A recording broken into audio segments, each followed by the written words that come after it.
Data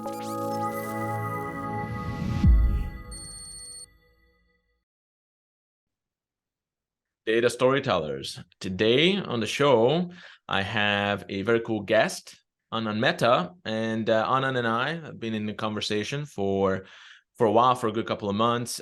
He attended one of our masterclasses, contributed to the conversations in all kinds of unique ways, and I wanted to make sure to get him on the show and get his take on some of the hot topics in our community. So first of all, Anand, welcome on the show. Hey Laszlo, thanks for the happy invite here. I'm glad to be here. Yeah, absolutely. And you sit in Nashville, right? We just spoke about that. Yes, I'm here in Nashville, the up and coming tech hub, and love being here, and welcome down if you ever want to come here. Yeah. As I told you, we have our eyes on Nashville. Later on in the year, we're going to go to Austin. We are in Vancouver, but maybe Nashville will be our next stop. So we'll see. And Anand, before we dive into the topics, not everyone will be familiar with you. Your fellow attendees who you spoke to during the masterclass obviously know you already. But if you could make a quick introduction for the audience about your role, your job, the company that you work with, and the mission that you're on at the moment, that would be fantastic. Sure. So my name is Anand Mehta. I am currently the director of data science here in Bridgestone, the tire company, specifically in Bridgestone Americas. I took this role on in August of 2020, in the middle of the pandemic, which was part of a reorg we did, with the data and analytics function being centralized a bit more, greater focus being given to data and analytics as being a significant contributor to our competitive advantage. And so I was brought on to the org to build, transform and improve the data science function and give it wings, really. So yeah, that's a little bit about me. Fantastic. I know that you guys are working on some cool initiatives, so we'll see how much we'll be able to dive into. But before we go there, so how did you get into analytics? What was your journey? What's your story there? Well, I would say it started very young. I was one of my favorite subjects, even back when I was in school, was math and all the sciences. That's what got me excited. My school projects. So it's natural attraction to mathematics, quantitative, STEM field, I guess you could call it. And early on, I knew I wanted to do something more on the quantitative side. So I went in and got my degree. My first degree was in economics. I got a bachelor's in economics, and I focused on finance and marketing. And even within finance and marketing, I did the more quantitative focused courses. And then, career-wise, I started out doing M&A, mergers and acquisitions, for not for a bank, for a company that did a lot of acquisitions. So that was very quantitative. And I then went on to take a career in supply chain. So I went for a master's degree, which was a master's in engineering. So it's a kind of an unconventional route. I started in economics, did a master's in engineering, which is focused on supply chain analytics. So, network optimization, simulation, regression, those types of problems. And I then took several roles doing a lot of macroeconomic optimization of supply chains using different techniques. And then over time, I took roles in planning, and planning involves a lot of forward thinking, predictions, forecasting, those types of use cases. So I've been doing data science before it was really known as data science. A lot of leading indicator analytics, the supply chain analytics, causal factors, all of that. And then, fast forward a few years, I take over a supply chain center of excellence here at Bridgestone. That was my first role here at Bridgestone. And after that, they tapped me and said, "Hey, can we have you lead the data science team?"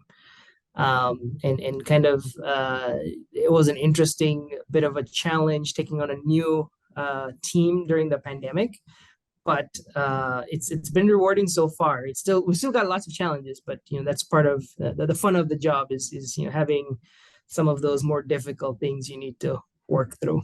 No, absolutely. We'll identify some of those barriers here. So it seems like you're an early mover, right? You do data science before it's cool. You move to Nashville before it becomes cool, right? So you take these good bets. And I mean, I can relate a lot with you guys in the sense that, for example, math. I remember sometimes we tell this story when we're invited to conferences that in kindergarten I was kind of like like a math prodigy. I remember the kindergarten teachers like gathering around and giving different tasks, additions, multiplications, divisions. I was like really good at those answers. I was very impressed with myself. I was, very happy that, wow, look, I have this, superpower, and it impresses the teachers. But then when we, went out to the playground, there was a whole different set of skills that were needed to be successful, right? And for you guys, and I'm of course I'm referring to the soft skills, in the ruthless world of kindergarten relationships. There, it's kind of like it's kind of the mafia in a way. But so to stay on track with the topic, so as you like dived into data science, you got immersed in that world. You had all these skills. It sounds like that you were well set up, with math, economics, engineering. Those are fantastic things to know as a data leader, because in a way you guys are architects, right? That's like one part of your job, and there's a whole separate part of the job. What were the main challenges for you as you progressed, and especially as you climbed the ladder and took on more and more responsibility and more senior roles in your career? Yes, that's an interesting question, and there's lots of dimensions. I'll mention kind of some of the things that come top of mind. First of all, is what's really guided me through my career is always keep your eye on the ball, and you need to know which ball you're keeping the eye on, right? So when I say that, I mean understand what are the goals of the organization, how do they link to the analytics function or supply chain function, or X function, wherever you sit. And then as you take on projects or initiatives, how do those initiatives link back up to that North Star or vision of that organization? You always need to be able to connect to that. That's one thing that, spend the time to do the research, understand the background, the challenges, the conflicts, the opportunities, and how they link back to those incentives. And then ultimately, are there metrics that you can tie that to? Not always easy, but if possible, that should be one of the first things to do. And the other kind of element I would say is lead with people first, right? We can get bogged down with analysis paralysis, or trying to get the best model, the slickest model, the most advanced. But in the end, you have to be able to convince the receiver of that product, analytics report, whatever it is you're producing, and they need to be able to understand it in a way, in their own way. So kind of understanding how to speak their language, and relate with them, I think has been a key factor. And as I've grown in my career, that has increasingly been my focus, is less on the deep analytics. I have to rely on my people, and I trust my people to do that. I review it, but they're doing it. My role really is translating that into, okay, what does it mean for the business? And kind of future casting or vision casting a little bit, because oftentimes people come to us with problems, right? They're looking in the rearview mirror. Hey, I'm having issues with X, Y, and Z. I need you guys to solve for this, or get me the reason, diagnose the problem. And then as data scientists, yes, we want to diagnose the problem, but also start solutioning, or giving ideas into how do you want to solve those problems, give recommendations, or ultimately the user, the stakeholder, will make those decisions. But can we give them the data, the information, in a way that makes that easier for them? 100%. So I would like to zoom in a little bit on the first part of what you just said, which is get the business context, acquire that business context. So I imagine that especially when you don't have that kind of business experience, you are only a domain expert. Usually, it's IT, data science, engineering, quantitative analytics. So how do you go about building these relationships? So when you talk about incentives and metrics, do you have a framework, a specific approach, or a strategy where, okay, let's say you're in a new business, and how do you connect to the motivational levers of the enterprise? How do you seek out the right relationships, the right stakeholders? Yes. So the way I've done it is, first of all, trying to understand the universe of stakeholders that I might or my team might interact with, based on what is our mission, right? So, for example, currently, I have data science across the board, really very limited boundaries. I can pretty much go in any field, anywhere. So it's a broad scope that I have, but I have a smaller team, so I cannot do everything for everyone. So I have to pick and choose. So prioritization. So how do I do that, right? The first thing I did was, or with my team, not just me, is identify, on a scale of impact and influence, who are my stakeholders, right? So in terms of who is, impact meaning more influential, higher ranking usually, Mm-hmm. right? Because if we get them on board, we'll get a lot of support. But not just that, also high influence. So they don't necessarily need to be the highest ranking, but in terms of the area they're working in, that area aligns with potential opportunities that data science can bring, and move things forward, and maybe even create competitive advantage. So we did a mapping like that, and then we decided to partner with anyone that's on that top right quadrant. Mm-hmm. High influence, high impact, right? Partner meaning frequent, in-depth interaction. And by frequent, it's almost continuous. So I embedded team members into those teams.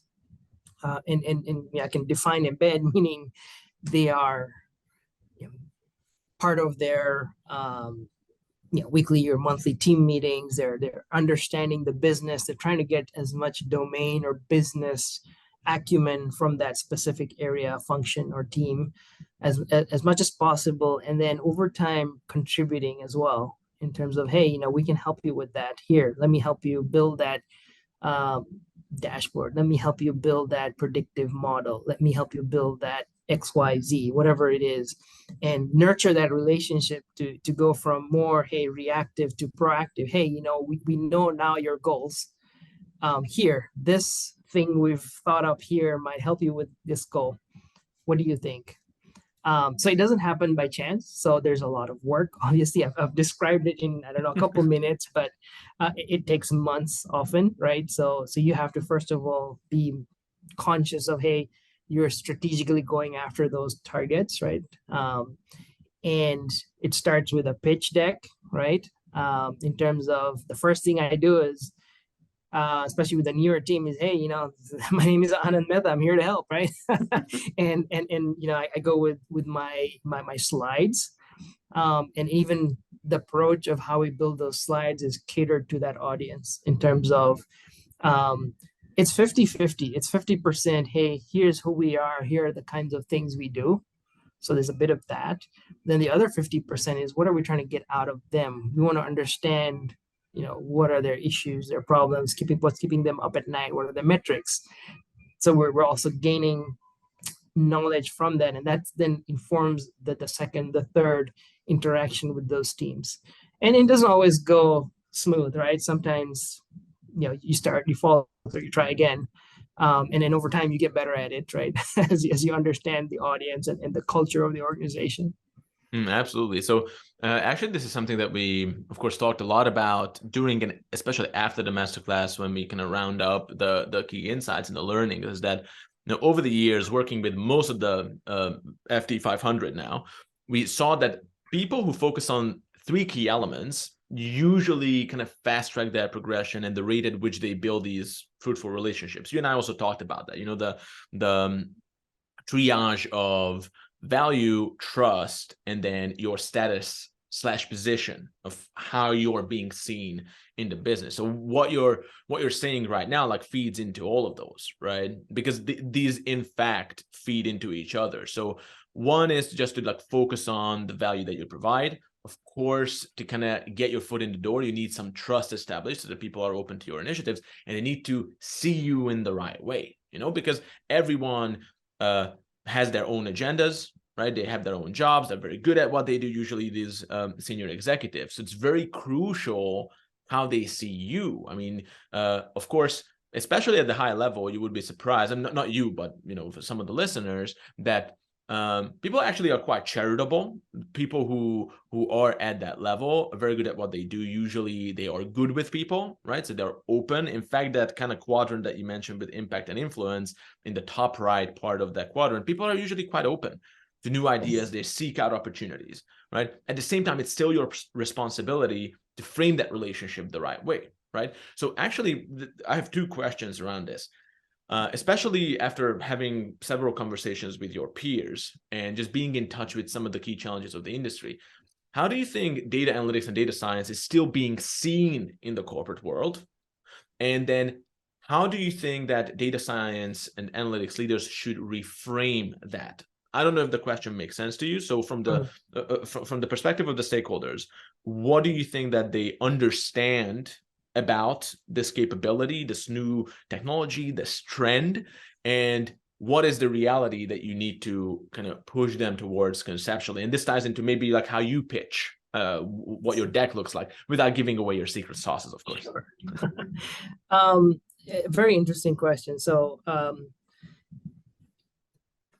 everyone's different, but what I have seen out there, you know, kind of more common than not, is maybe a bit of a halo around data science. So they're gonna solve everything for us, right? It's like, just do that AI, do that ML, and solve these really hard, difficult problems that have been around for, you know, hundreds of years often. So I think there's a little bit of lack of in-depth understanding, which is fine. Not everyone has to be a data science expert, but there's a little bit of that hype, let's call it that, you know, ChatGPT is an example, right? Is one that's maybe top of mind right now, in terms of, hey, you know, just build me that thing so I can just type, you know, 2 sentences and it does my work for me. And it doesn't really work like that. So there's a bit of that, you know, maybe a more simplified example, but, you know, even in industry, we get, you know, those requests that are, okay, that's really broad. And then kind of maybe answering the second part of it is, that's fine. You know, what we need to be as data leaders is get those ambiguous, broader asks, and then ask a lot of questions. So why do you want to do that? You know, what are you trying to get out of it? How soon do you need it?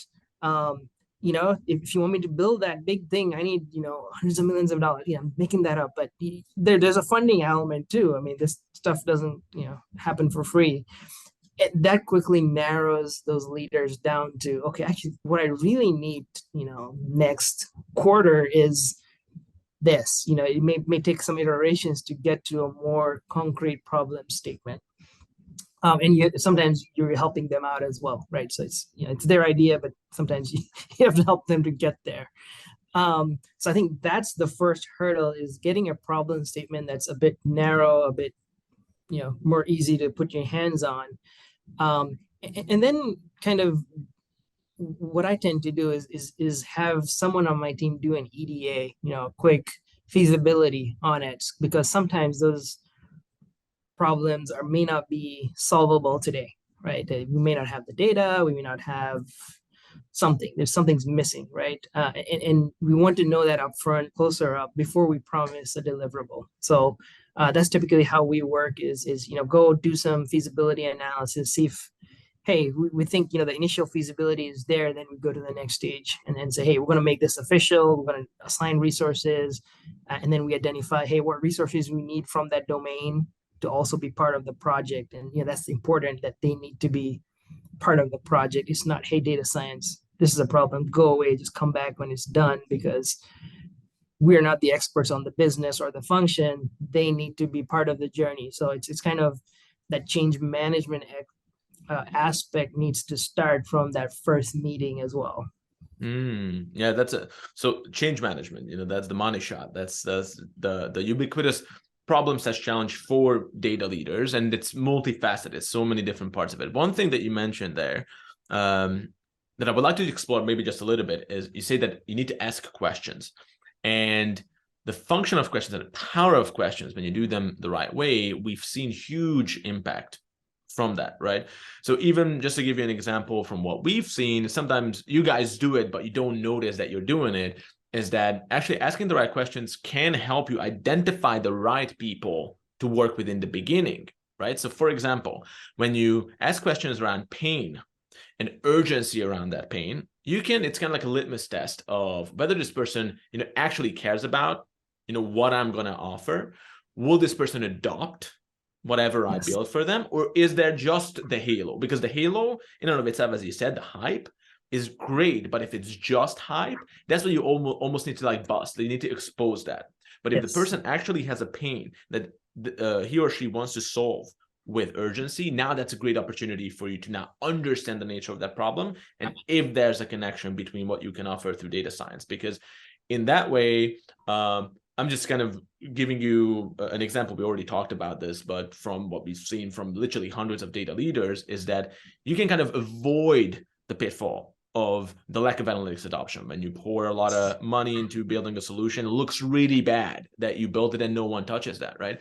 So maybe a little bit of a pivot then to the analytics adoption piece. So what have you seen to be the keys of good analytics adoption? So even if you zoom out outside of that, what were your best practices to make sure that you build powerful solutions for the right people at the right time, that they are not just excited about and hyped up about, but they actually use and delivers consistent value?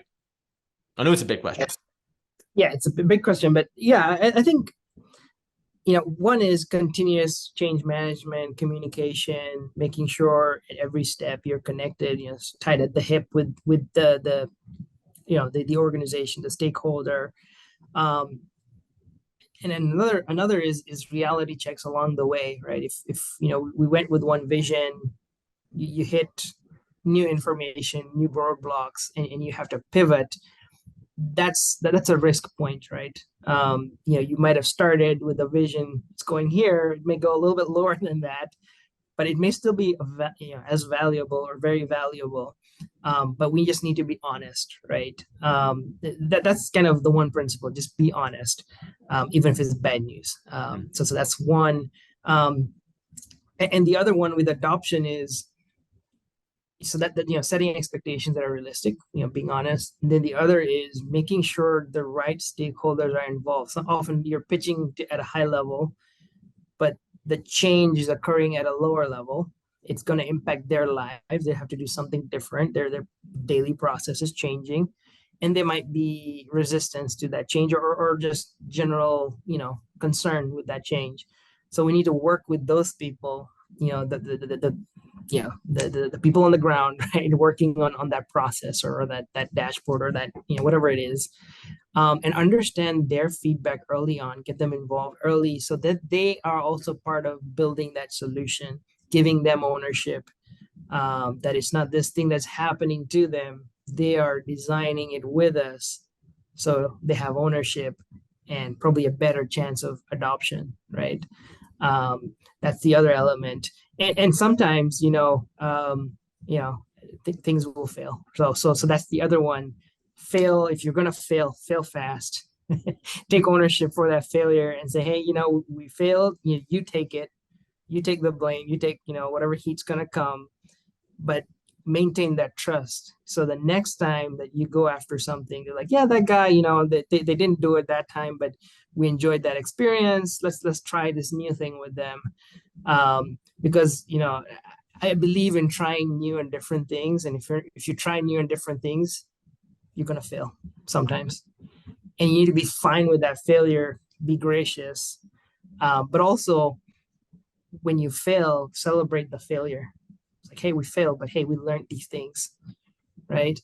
And we can apply that next time around. Maybe that roadblock's gone, or that data is now clean, or that whatever roadblock is now gone sometime in the future.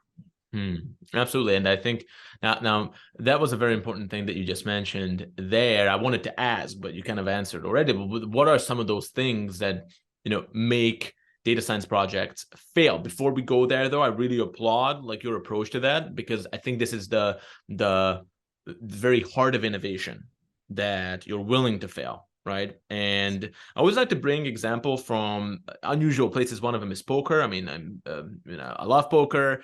I used to, make my pocket money in high school from playing online poker. And, if you actually want to make money from poker, if it's not just entertainment, then you always need to follow a strategy, which is usually a bold strategy.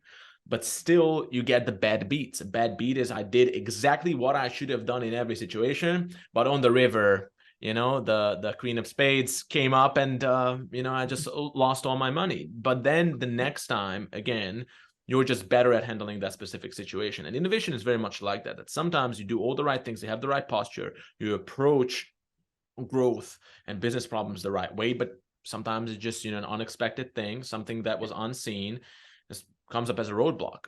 But when you identify those, the next time you can set yourself up for success. So I didn't want to lead the witness, but I think you already did it with mentioning, for example, that maybe the data quality wasn't right.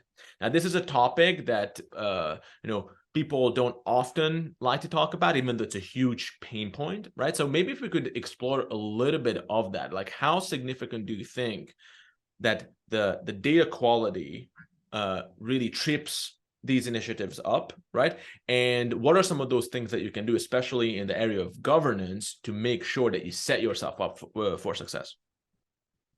Yes, so data quality is super important, and oftentimes, within data quality, I'm not the data governance expert, but in my mind, I simplify it as: is it complete, is it consistent, and is it correct?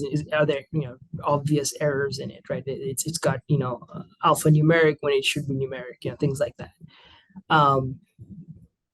So I think it's important to understand upfront when you do your feasibility, as much as you can. You don't want to boil the ocean, but take a sample and see how good the data is.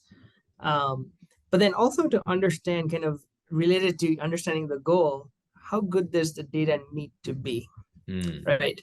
Oftentimes you don't need 100%, pristine quality data. You might be okay with 70-80%, and there may be some treatment you can apply to the 30%, and you want the domain expert to help you with that. Right? Do you want to impute zeros? Do you want to impute averages? Do you want to do something different? Do you want to drop that data? It doesn't matter. So it's good to understand all of that, because I go in not expecting pristine data. It doesn't exist. There's very rare cases that it exists. And we still are making decisions with it, with the data science or without data science. So my approach is always, okay, let's look at the data, see what we can do with it, and understand, hey, with that data, there might be a risk of the outcome being, in a range that's not ideal, and then being upfront about that as well. So that's one thing that we go in with. And sometimes, it's also, hey, at a point where it gets to a point where it's not ideal and it's going to give the wrong decision, right? Let's say it's an anomaly detection algorithm, and because of the data quality, your alerts are, either giving too many positive alerts or too many negative alerts, depending on the situation. That's where you need to make a call, especially if it's going out to a customer. Then, hey, this might be a reputation killer. Do we stop? Do we adjust? Is there an alternative solution? That's the honesty piece again. I'm bringing back what I talked about before. Is sometimes despite everything you've done, you hit that, and we've stopped projects, when we hit a certain level of uncertainty and it's not meeting the requirement, and we can say, hey, it's not gonna work. We don't want to risk our reputation here, and we might give them, hey, until you clean up this data, we're not gonna go forward. And then it may be then that they want to fix it, or they might say, hey, let's shelve it for now. We're gonna come back, see in a year what we're looking like. I don't know if I answered your question, No, but that's, that was absolutely. an And example. yeah, absolutely. And I really like it because, one of the things, especially because in this case, I mean, you're a data leader. And one thing a leader needs to do, again, from our experience, is sometimes do step into conflict where it has to happen, right? Now, of course, it's constructive. So it needs to be with a constructive intention. But people think that what they want is someone who just does whatever they tell them to do, right? But that's a very, very limited scope of value that you'll be able to provide that way. That's like a vending machine, right? And the vending machine, it's good for a snack, but you're not gonna have like a fruitful relationship that way. So when you shift into being a business partner, which is based on your understanding of the business context, as he said, your ability to build some of those relationships, to dig into what the problems actually are, and if needed, you autonomously can say, give a heads up, stop certain initiatives. Now that's where your position will shift in the business, right? That's when you become what we call, the data conciliere, the trusted advisor, the business partner. Now, in this case, to maybe just step back a little from that. So one other thing you mentioned is that you need to know what you're aiming at. So aiming at perfect data quality, it's kind of like this thing that no one ever really achieves. But then a much better thing to shoot at would be good enough. Now, when you want to have good enough data quality, and again, I have no idea what your answer might be to this, but what is your approach and take on implementing governance on an organizational level and the dividends of that? Like for example, really enforcing governance, or trying to set up a system across the enterprise. Is that something that you think is worth pursuing? And if so, what are some of those ways that you can create these functional governance frameworks without a lot of business friction?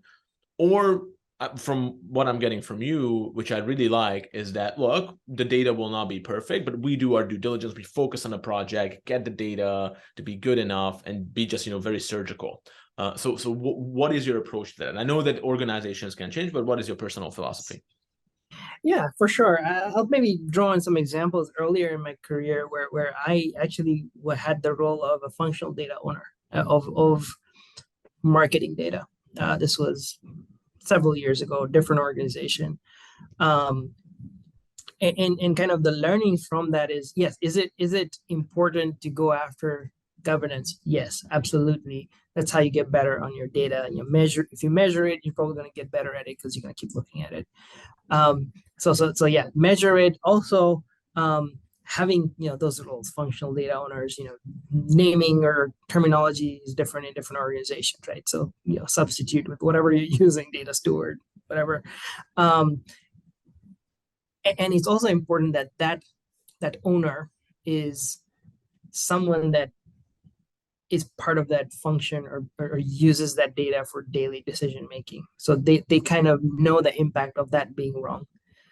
So they'll care more. They'll probably be able to give the rules of how do you correct it, or what to do when you find erroneous or missing data. And then there's the flip side, is you also need the organization to understand, hey, what happens when you identify that or erroneous data? What are the next steps? So building that correction mechanism. Oftentimes you need that data governance team, data management team to exist, and start working on this with those data owners, and start putting some targets. Hey, we're going to move from 60% to 70% this year, and then next year we're going to go to 70 to 80, and etc. I think when you have that goal, you will get better, right? And the other kind of element there, things change. So the definitions change. So you acquire another company, the field. And I'm going very nitty gritty. The acceptable iterations on a field will change. You have more warehouses. So, these codes were 1 through 12 before, now it's 1 through 24. I'm just making that up, but this is a real example. Mhm. So how do you also have that governance of change? Who approves that? How does it get approved? What's the process? I mean, there's so many elements that one needs to focus on when you get really serious about governance and data management. And even source system. What is the source of truth? Right? Agreement on that. Sometimes there's multiple sources, and who knows what's true, right? So there's a lot of engagement needed there. Yeah, I've found workshops work good to get through those types of decisions, and getting the right people on the table that know the data and can feel the impact of the data. Mm-hmm. So again, tying back to what you said before about getting the data to be good enough. I mean, will you have that absolute integral single source of truth? Not necessarily, but you want it in the ballpark, right? So you can actually Yes. drive projects to success. Now, I have a Yes. flip side, because here is when we probably reach a point, and I appreciate you being nitty gritty. That's exactly what I'm looking for, but I know that then organizations can differ. At the same time, something that is kind of all-encompassing and ubiquitous is that when you try to implement whatever governance framework you're looking at, again, you need to make sure that people actually follow through with it. So usually when you want to convince someone, or you want to change someone's actions, and this is connected to the larger conversation about the company culture. Culture is literally the collection of beliefs and behaviors. When we want to change a behavior, you have the classic carrot and the stick. You need some incentive that will drive a desire, and you need some sort of motivational lever which stops like the undesired behaviors, right? Yeah. So what is your take? I don't know if you have like a particular approach to that, but just from your experience, how do you make sure that this is as smooth as possible when you try to implement this? Do you have a particular framework for pushing the right motivational levers in terms of incentivizing people to go with this? Make sure that there's not too much friction when you implement governance. I'm not sure if you have a take on that. Um, it's definitely an important challenge that I faced. Even I'll go back to that same instance that I had before, where the hardest part is to get that owner that really cares. That's what I've seen in my experience, is that owner that really cares is going to give extra time and effort, because it's not sexy work, right? Doing this, right? It's not data. It's not your EIML model everyone's talking about it. It's kind of in the weeds, right? So you need someone that really cares. That's really the biggest challenge, I think. And in terms of incentives or motivation, if you don't have that self-motivated functional data owner, how do you get that? I mean, the carrot and the stick, yeah, that's the approach. Is one is you start publishing those metrics, you get a high level person, you know, maybe it's the CIO or the CDO, if that exists, and have them always bring that up and create some competitive. Hey, this functions at 90%, you guys are only at 70. That helps a little bit. But then the stick approach often is needed, at least a thread, right? That hey, if you don't get your data quality to X level, you're not going to get funding for that new fancy tool you need, because garbage in, garbage out. I mean, there's a bit of both needs to be there, but within reason, right? Because we cannot expect perfect quality day one. Maybe it's kind of, hey, you need to start improving. We care, and here are things that will slow down if you don't have that improvement or that level that we're shooting for. Mm-hmm. No, absolutely. And no, this is really good stuff. I wanted to get your take on governance, a very hot topic Yes. in the community. In fact, we're just running a masterclass as well, and this week's topic is governance. It's kind of on my mind. And what about maybe if we shift gears a little bit? I'm also trying to be respectful of your time. I knew that we were probably gonna go up against the hour very, very quickly. But maybe tying into even the question of how do you get people to care, right? This whole idea of get people to care. Well, how do you get people to care? Not just about governance, but about data analytics. And again, I will maybe lead the witness a little bit here. One thing that keeps coming up and which people are very interested in is storytelling, right? Obviously with a data storyteller, so it's our kind of bread and butter, but how important storytelling has been in your career to drive change, to engage your key stakeholders? What are your experiences? And maybe even, I don't know if you have any insights that you heard during the masterclass from your other attendees, your practical experience on the front lines. What about storytelling? Yeah, I think storytelling is key. It starts day one, that first meeting with the new stakeholder. It's about, you know, building that vision, that shared vision, hopefully, with that stakeholder, right? So that's really getting them out of their now. Here's my problem right now. This is what I'm working on. This is what I need fixed. To okay, listen to them, make them feel heard, but then okay, where do you see yourself, a little bit in the future? What is ideal? What is that ideal state? What would that look like? So it's that's the storytelling we need to do, right? In terms of understanding first where they are, where they want to be, articulating that vision. Visuals, diagrams help often, but also kind of talking through that. Um, and then kind of reinforcing it every time, right? Every time you meet them, yeah, but we're gonna go after that, right? The zero error rate, or whatever it is. And sometimes it's aspirational. That's fine, but it's to reinforce, hey, this is the why. What's in it for them? This is why they should be in. Both feet into this initiative.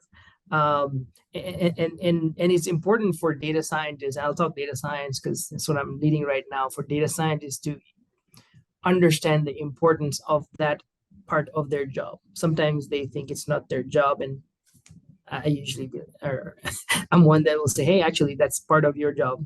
You may not like it, it may not be your preference, but you need to have at least this much effort put into it, because that will ultimately help you succeed, right? So it's important to have that even in their day-to-day communications. The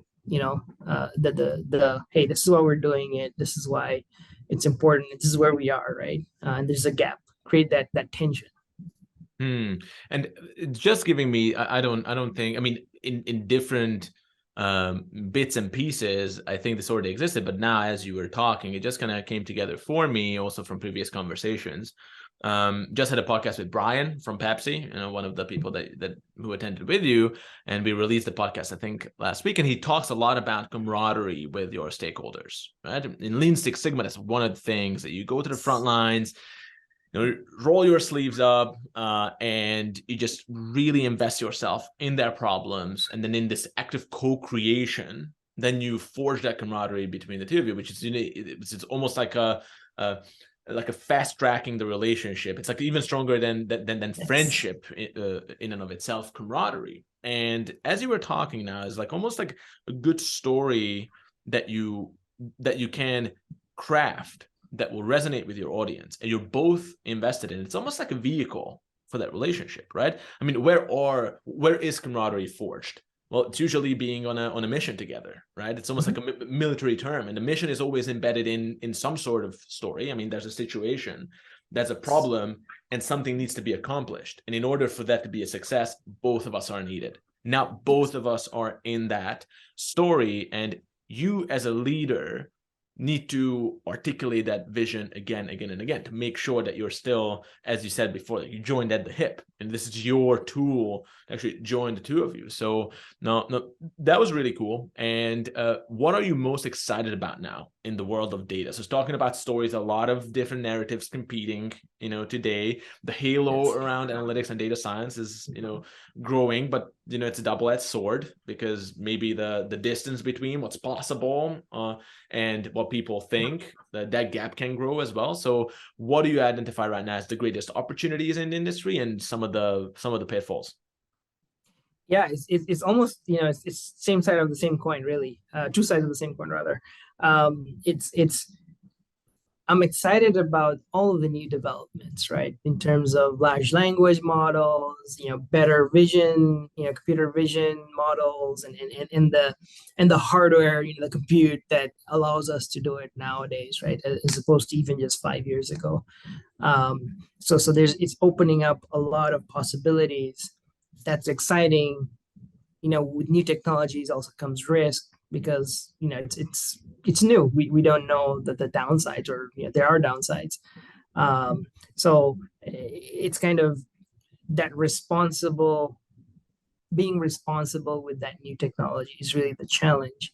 That's the flip side, right? And and and and how, as a data leader, do I help my senior leaders, my peers, understand the pros and the cons, right? The risks and the consequences, and also the upside of adopting these new technologies. How fast do we go? Do we outsource and then there's uncertainty? Do we build and it takes time? Do we get left behind? Right? How do you maneuver all these things that the senior leaders are thinking through, right? And rightly so, they're thinking through, and we have to help them think through that because we're probably much closer to that technology and can understand and can articulate those risks and those factors. So where I find my responsibility is, try to understand all these new technologies, these new models, and in their language, try to say, hey, here are the pros and cons.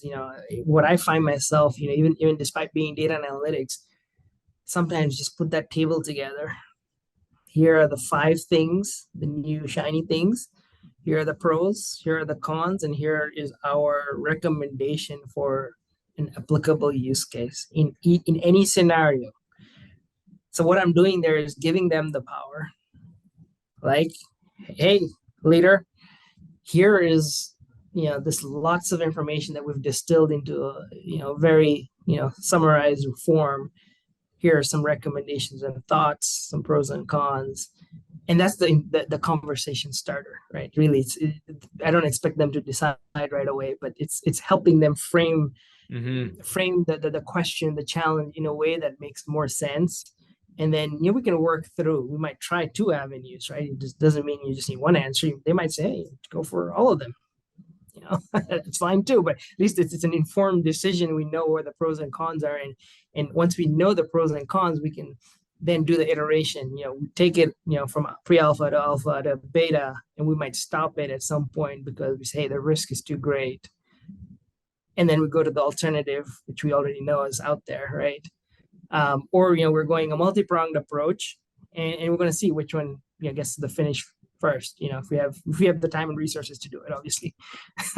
Yeah, absolutely. And look, this is where I see like so much opportunity and untapped potential for data leaders, because again, if we zoom out, we can see that you're both architects and the trusted advisors. It's just such a unique, powerful 1-2 punch combination when you can balance the two and will these two separate swords together, and it's a different skill set too, and when you combine that, this just results in value. So this is when you approach someone like that and you can be both of those things: someone who understands you, someone who can give you like good, strong, relevant recommendations, and at the same time can build amazing things from that as kind of on the back of that relationship. Data analytics has the potential to be the key value generator in any business. Now, I think we have 4 minutes left, but maybe like a more pointed question. I mean, everyone is talking about, ChatGPT. Where do you see what are the most exciting business applications of generative AI technology from your perspective? Something that really attracts your attention, something that you think will maybe, absolutely, skyrocket in its impact and relevance, maybe cutting through the hype a little bit. What is your take on this very specific type of technology? I think it can help in many ways to assist or augment tasks or activities that operators or salespeople, or the protagonist, whatever it is, to what they're doing every day. I think having some of these technologies can help them look at possible options, right? Have let's say that generative AI provide a list of options based on the parameters it's gathered, right?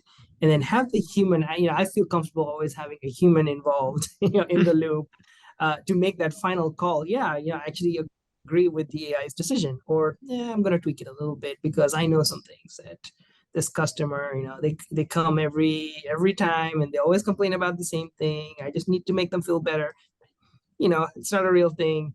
There's always that nuance that AI is so far, I don't know if it's it's that advanced just yet, right? In terms of the generative AI, there's always that component.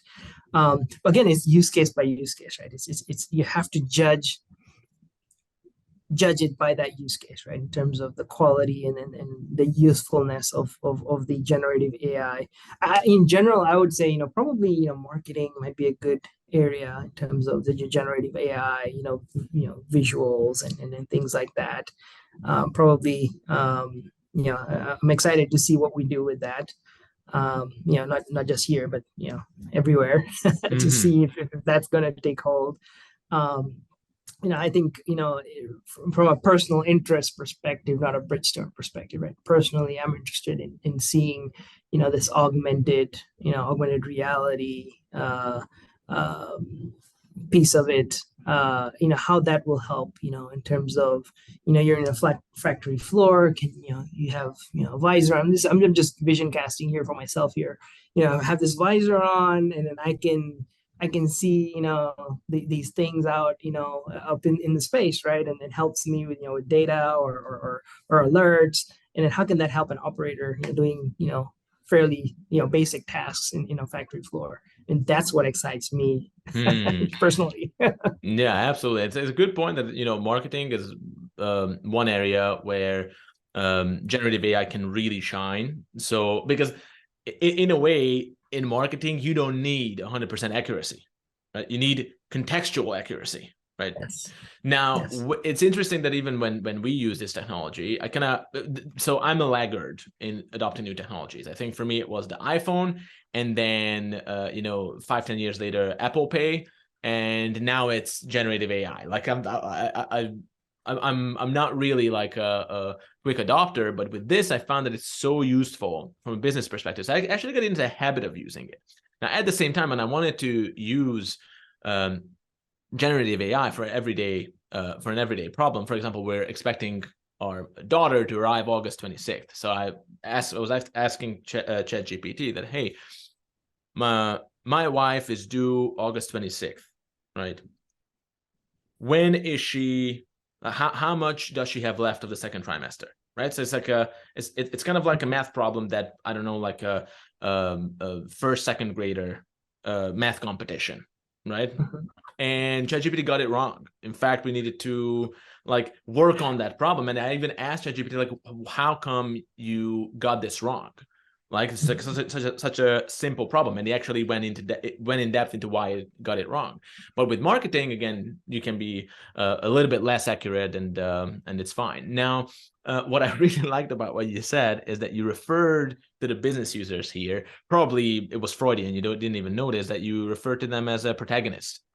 And I think this is a great punchline and something to finish on too, because storytelling, a lot of times people ask, like, oh, how do you become a better storyteller? And there are all the gimmicks, which some of them are fine. It's like cherry on top, but it's mainly like a conceptual shift of how you think about people and how you think about relationships and how you think about providing value to someone. That's the heart of storytelling. So when you think about the people that you work with as the protagonists, now you think in terms of a story, and now you can effectively pinpoint what kind of pain points and desires you can speak into. So this was a fascinating conversation, Anand. I really appreciated your input. And I'm actually probably gonna share this with our current masterclass cohort pre-release if you don't object, just to kind of show them, because it ties into a bunch of the topics, and we will release this in a couple of weeks probably. We have a little bit of a backlog, but I want this out as soon as possible. All right, sounds good. Yeah, appreciate the talk. I always like talking about analytics. I can talk about this for hours. So yeah, well, I hope we'll continue the conversation, and yeah, appreciate your input, and we're excited about collaborating with you moving forward. Okay, thank you, Lasso.